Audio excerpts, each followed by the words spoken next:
Assalamualaikum warahmatullahi wabarakatuh. Perkenalkan, nama saya Nani Fitriani dari kelas 4D reguler sore farmasi. Pada kali ini saya akan memaparkan tentang ruang lingkup farmakognosi. Farmakognosi adalah pengetahuan mengenai sejarah, distribusi, kultivasi, pengumpulan, seleksi, penyiapan, perdagangan, identifikasi, evaluasi, pengawetan, dan penggunaan bahan-bahan alam yang mempengaruhi kesehatan manusia.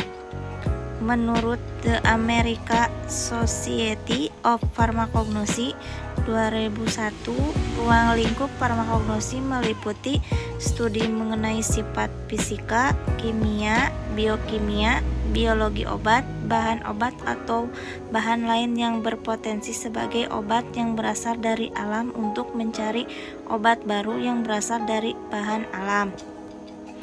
Sejarah farmakognosi.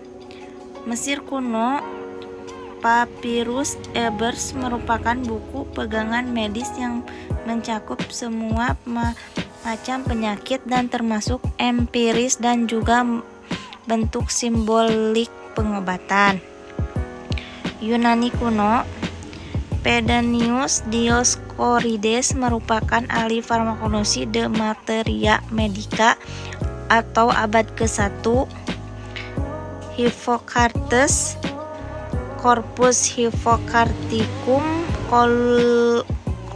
Claudius Galen, Galenica, Arab, Ibnu Sina, Canon of Medicine atau norma pengobatan.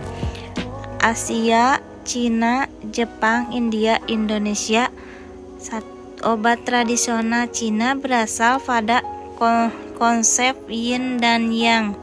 Sistem medis yang berbentuk di Jepang pada tahun 702 merupakan salinan yang sama dengan sistem dinasti Taeng. Ayurveda di India menemukan 5 elemen tanah, air, api, udara, dan ruang.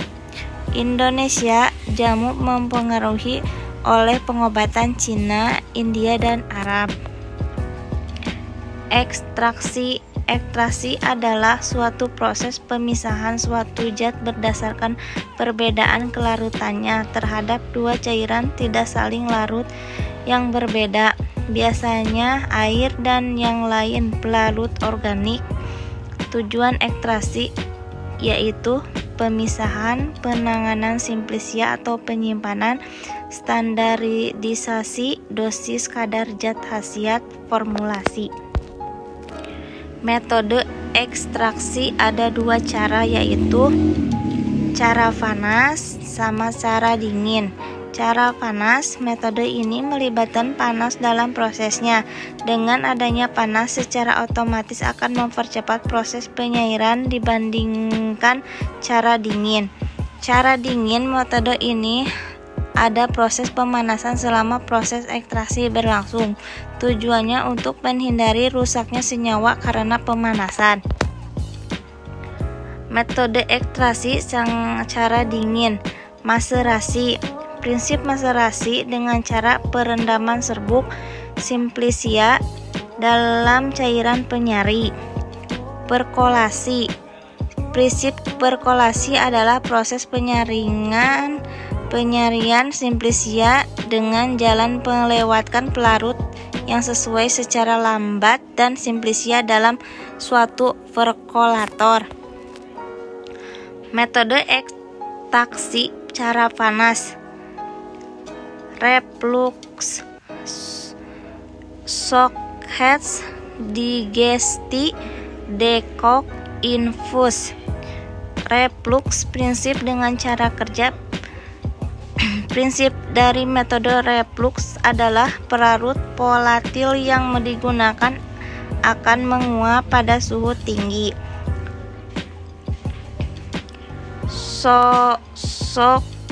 Suatu metode atau proses pemisahan suatu komponen yang terdapat dalam zat padat dengan cara penyaringan berulang-ulang dengan menggunakan pelarut tertentu, sehingga semua komponen yang diinginkan akan terisolasi.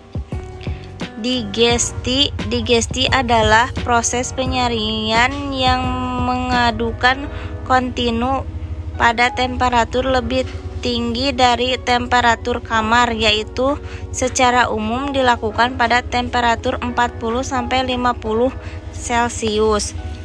Dekoktasi adalah proses penyarian dengan menggunakan pelarut air pada temperatur 90 derajat Celcius selama 30 menit.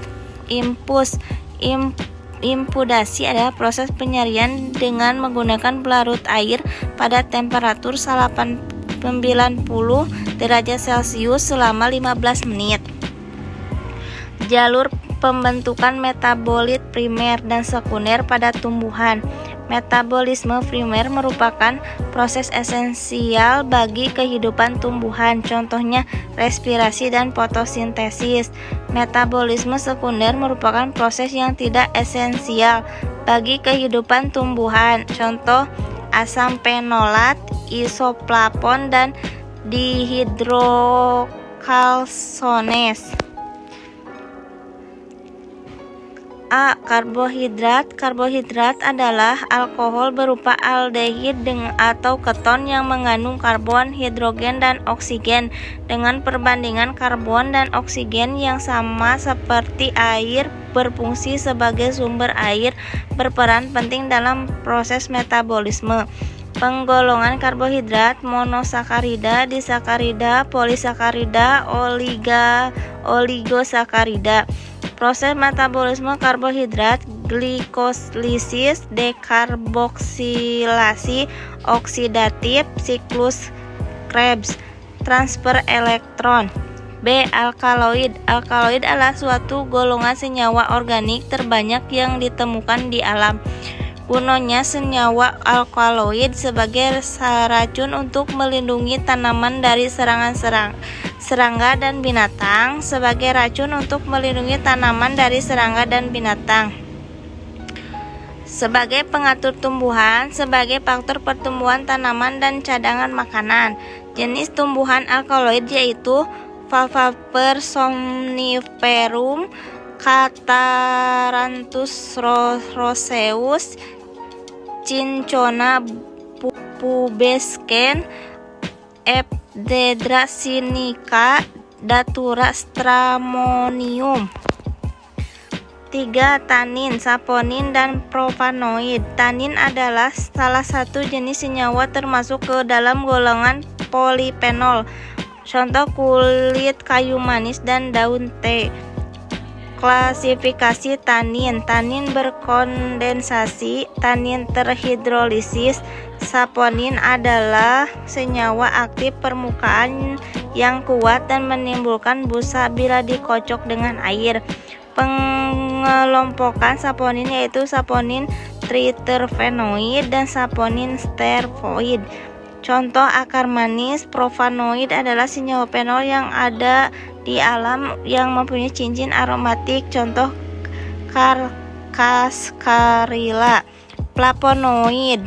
Flavonoid merupakan senyawa metabolisme sekunder yang terdapat pada tanaman hijau kecuali alga.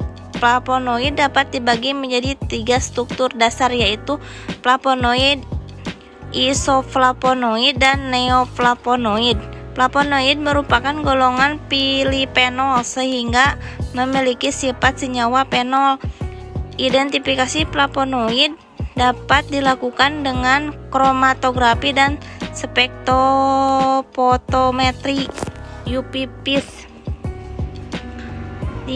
Senyawa fenol. Senyawa fenolitik merupakan senyawa metabolis sekunder yang terdapat dalam tumbuhan dan karakteristik memiliki cincin aromatik yang mengandung 1 atau 2 gugus hidroksi atau OH. Contoh tanaman fenolitik: manggis, teh hijau, senyawa fenolik, fenolik sederhana, dan asam fenolat, fenolprofanoid, flavonoid, tanin. Sekian paparan dari saya. Mohon maaf bila ada kekurangan. Terima kasih. Wassalamualaikum warahmatullahi wabarakatuh.